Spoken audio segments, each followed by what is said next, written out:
Hello student, তোমরা যারা ক্যালকাটা ইউনিভার্সিটির আন্ডারে ফিফথ সেমিস্টারের ছাত্রছাত্রী আছো এবং তোমরা এমডিসি কোর্সের স্টুডেন্ট আছো এবং ইতিহাস সাবজেক্টটা তোমাদের মাইনর সাবজেক্ট হিসাবে আছে, তোমাদের জন্য আজকের ক্লাসটা খুবই গুরুত্বপূর্ণ।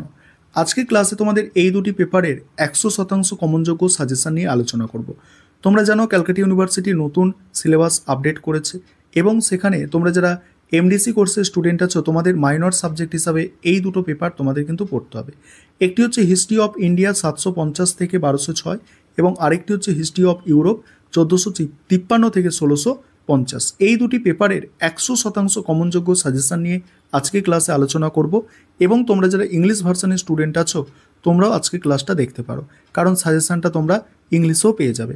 দেখো, এখানে অনার্সের স্টুডেন্টদের কিন্তু সিলেবাস আলাদা আছে, তাদের পড়তে হচ্ছে হিস্ট্রি অফ ইন্ডিয়া 300 থেকে 750 এবং তোমাদের তারপর থেকে পড়তে হচ্ছে 750 থেকে 1206। কিন্তু আরেকটি পেপার দেখো, হিস্ট্রি অফ ইউরোপ 1453 থেকে 1650, এখানেও 1453 থেকে 1650, অর্থাৎ এই পেপারটা কিন্তু সেম পড়তে হচ্ছে। ঠিক আছে, আশা করি সিলেবাসটা তোমরা বুঝতে পারছো। ঠিক আছে, সিলেবাসটা তোমরা বুঝতে পারছো এবং এবারে তোমরা সম্পূর্ণ সাজেশন দেখে নাও দুটি পেপারের। এবার তোমরা সম্পূর্ণ সাজেশন দেখে নাও। প্রথমে তোমাদের MN3 পেপারের সাজেশন দেখো, যেটা হিস্ট্রি অফ ইন্ডিয়া 750 থেকে 1206 খ্রিস্টাব্দ পর্যন্ত পড়তে হচ্ছে। এবং তোমরা যারা ইংলিশ ভার্সানের স্টুডেন্ট আছো তোমরাও আজকে ক্লাসটা দেখো, সাজেশনটা শেষে তোমরা ইংলিশেও পেয়ে যাবে। 10 নম্বর এবং 20 নম্বরের জন্য যে প্রশ্নগুলো তোমাদের তৈরি করতে হবে সেগুলি প্রথমে দেখে নাও। আর যে প্রশ্নের পাশে স্টার আছে মানে এই প্রশ্নগুলো তোমাদের জন্য অধিক গুরুত্বপূর্ণ। প্রথম প্রশ্ন, তুমি কি মনে করো ভারতের সামন্ততন্ত্রের উত্থান আদি মধ্যযুগেই হয়েছিল? পরের প্রশ্ন আছে, পাল শক্তির সম্প্রসারণে দেবপালের কৃতিত্ব আলোচনা করো। তারপরে চোলদের সামুদ্রিক কার্যকলাপ সম্পর্কে আলোচনা করো। নেক্সট, আদি মধ্যযুগে কৃষি ব্যবস্থার বিবর্তন আলোচনা করো। পরের প্রশ্ন, আদি মধ্যযুগে নগর কেন্দ্রগুলির বিকাশ ব্যাখ্যা করো। নেক্সট, একাদশ শতকে গজনির ভারত আক্রমণের প্রকৃতি আলোচনা করো। পরের প্রশ্ন, ঐতিহাসিক হিসাবে অলবিরুনির মূল্যায়ন করো। নেক্সট আছে দেখো, অলবিরুনির পরে রাজেন্দ্র চোলের কৃতিত্ব আলোচনা করো। নেক্সট, দক্ষিণ ভারতে গিল্ড ব্যবস্থার কার্যাবলী আলোচনা করো। পরের প্রশ্ন, ভারতীয় সমাজ ব্যবস্থায় জনজাতি গোষ্ঠীর ভূমিকা নির্ণয় করো। তারপরে প্রশ্ন দেখো, শিক্ষার বিস্তারে নালন্দা ও বিক্রমশিলা মহাবিহারের অবদান আলোচনা করো। ভক্তি আন্দোলনের বিভিন্ন বৈশিষ্ট্য লেখো। আদি মধ্যযুগের ইতিহাসের উপাদানগুলি সম্পর্কে লেখো। রাজপুত শক্তির উত্থানের কারণ আলোচনা করো। রাজপুত শক্তির উত্থানের কারণ। তারপরে ত্রিপাক্ষিক সংগ্রামের কারণ ও ফলাফল। ত্রিপাক্ষিক সংগ্রাম মানে ত্রিশক্তি সংগ্রামের কারণ ও ফলাফল। আদি মধ্যযুগে আঞ্চলিক ভাষা ও সাহিত্যের বিকাশ সংক্ষেপে আলোচনা করো। ধর্মপালের অধীনে বাংলার বিকাশ সংক্ষেপে আলোচনা করো। চোলদের শাসন ব্যবস্থার বৈশিষ্ট্য ও স্থানীয় শাসনের দিক আলোচনা করো। ভক্তি আন্দোলন গড়ে ওঠার প্রেক্ষাপট আলোচনা করো। আদি মধ্যযুগের স্থাপত্য ভাস্কর্য সম্পর্কে টিকা। আরবদের সিন্ধু বিজয়ের প্রকৃতি ও প্রভাব বিশ্লেষণ করো। তারপর দেখো, মাহমুদ গজনবী ও শামসুদ্দিন ঘোরির আক্রমণের তুলনামূলক আলোচনা করো। এখানে একটা বিষয় তোমাদের বলি যে তোমরা অনেকে মনে করতে পারো যে স্যার আমরা তো প্রথম পরীক্ষা দিচ্ছি ফিফথ সেমিস্টারে এই সিলেবাসে মাইনর হিস্ট্রি সাবজেক্টে, তাহলে এগুলো ইয়ারের প্রশ্ন কোথা থেকে এলো বা আপনি কোথা থেকে দিয়েছেন? দেখো, এর আগে সিবিসিএস সিলেবাস ছিল, সেই সিলেবাসের সঙ্গে এই সিলেবাস প্রায় 80% মিল আছে এবং সেখান থেকেই তোমাদের কিন্তু প্রশ্নগুলো নেওয়া হয়েছে যাতে তোমরা বেশি পরীক্ষায় কমন পেতে পারো। আরেকটা জিনিস তোমরা এই সাজেশনের মধ্যে খেয়াল করবে যে ইম্পর্টেন্ট কোনগুলো স্যার বুঝবো কী করে।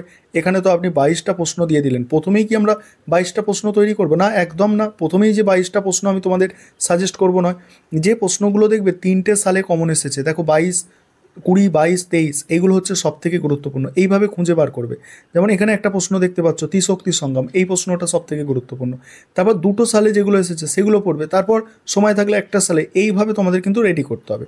আর তবে তোমাদের সাজেস্ট করবো আমি 1 নম্বর থেকে এখানে 6 নম্বর দাগ পর্যন্ত যে প্রশ্নগুলো আছে প্রথমে সাজেশানে, এগুলোকে কোনোটাই স্কিপ করবে না। 1 থেকে 6 পর্যন্ত তোমরা আগে করবে, তারপরে তোমাদের যে ফর্মুলা বললাম ওই ফর্মুলা ফলো করে তোমরা রেডি করবে। এবং আমাদের তো অনলাইন কোচিং ক্লাস চলছে, স্টাডি মেটেরিয়াল পাওয়া যায়, যাদের অসুবিধা আছে সেগুলো তোমরা মানে স্টাডি মেটেরিয়াল পারচেস করতে পারো, অনলাইন কোচিং ক্লাসে যুক্ত হতে পারো, এগুলো করতে পারো। এবার 5 নম্বরের প্রশ্ন দেখো, 5 নম্বরের প্রশ্ন, প্রথম প্রশ্ন 5 নম্বরের মোস্ট ইম্পর্টেন্ট একদম প্রশ্নটা আছে রাজপুতদের উত্থান সম্পর্কিত যে কোনো একটি তত্ত্ব লেখো। নেক্সট, পাল আমলে বাংলার সাহিত্যের বিকাশ আলোচনা করো। নেক্সট, চোল রাষ্ট্রের প্রেক্ষিতে মণ্ডলম ও বলনাড়ুর তাৎপর্য বিশ্লেষণ করো। আদি মধ্যযুগে গিল্ডগুলি কী ধরনের ভূমিকা পালন করত। পরের প্রশ্ন, শিক্ষার বিকাশে নালন্দা মহাবিহারের ভূমিকা মূল্যায়ন করো। পরের প্রশ্ন, আদি মধ্যযুগে অস্পৃশ্যদের সামাজিক অবস্থান সংক্ষেপে লিপিবদ্ধ করো। তারপরে জনপ্রিয় ধর্মীয় সংস্কৃতির অঙ্গ হিসাবে ভক্তিবাদের উত্থান সংক্ষেপে লেখো। নেক্সট, মোহাম্মদ ঘুরির ভারত আক্রমণকালে উত্তর ভারতের রাজনৈতিক পরিস্থিতি সংক্ষেপে আলোচনা করো। মোহাম্মদ ঘুরির ভারত আক্রমণকালে উত্তর ভারতের রাজনৈতিক পরিস্থিতি সংক্ষেপে আলোচনা করো। তারপরের প্রশ্ন দেখো, ত্রিশক্তি সংগ্রামের ওপর টিকা বা ত্রিপাক্ষিক সংগ্রাম যেটা আছে, চোলদের আমলে বঙ্গোপসাগরকে চোল সমুদ্রম বলা হতো কেন। নেক্সট, আদি মধ্যযুগে কৃষি সম্প্রসারণ সম্পর্কে সংক্ষেপে আলোচনা। আদি মধ্যযুগের সমাজ অর্থনীতিতে মন্দিরের ভূমিকা কী ছিল। আরবদের সিন্ধু বিজয়ের তাৎপর্য কী ছিল। জনজাতি বা উপজাতি কৃষকদের বর্ণ ব্যবস্থার স্থান সম্পর্কে সংক্ষেপে লেখো। নেক্সট আছে দেখো, ঐতিহাসিক হিসাবে অল বিরুনির অবদান কতখানি, অল বিরুনির অবদান। এবারে পরের যে আরেকটি পেপার তোমাদের পড়তে হবে যেটা MN4 পেপার, এই পেপারটি হচ্ছে ইউরোপের ইতিহাস, এটা হচ্ছে 1453 থেকে 1650। এটা কিন্তু অনার্সের ছাত্রছাত্রীদেরও পড়তে হচ্ছে। কি বললাম, অনার্সের ছাত্রছাত্রীদেরও পড়তে হচ্ছে এই পেপারটা, তাদেরও MN4 পেপার হিসাবে পড়তে হচ্ছে। এবারে দেখো, এখান থেকে 10 নম্বর এবং 20 নম্বরের যে প্রশ্নগুলো তোমাদের তৈরি করতে হবে প্রথমেই তোমরা দেখে নাও। প্রথম প্রশ্ন, যুগ সন্ধিক্ষণ বিতর্কের ওপর একটি নিবন্ধ লেখো। পরের প্রশ্ন, উত্তর মানবতাবাদের প্রধান বৈশিষ্ট্যগুলি উল্লেখ করো। নেক্সট, ধর্ম সংস্কারের ইতিহাসে জন ক্যালভিনের অবদান মূল্যায়ন করো। নেক্সট, আধুনিক ইউরোপের রাষ্ট্র ব্যবস্থার আবির্ভাব বলতে তুমি কী বোঝো। নেক্সট, কেন ইটালিতে সাধারণভাবে ও ফ্লোরেন্সে বিশেষভাবে নবজাগরণ শুরু হয়েছিল। তারপরে পর্তুগিজ ও স্পেনীয়দের সমুদ্র অভিযানকে তুমি কিভাবে ব্যাখ্যা করবে।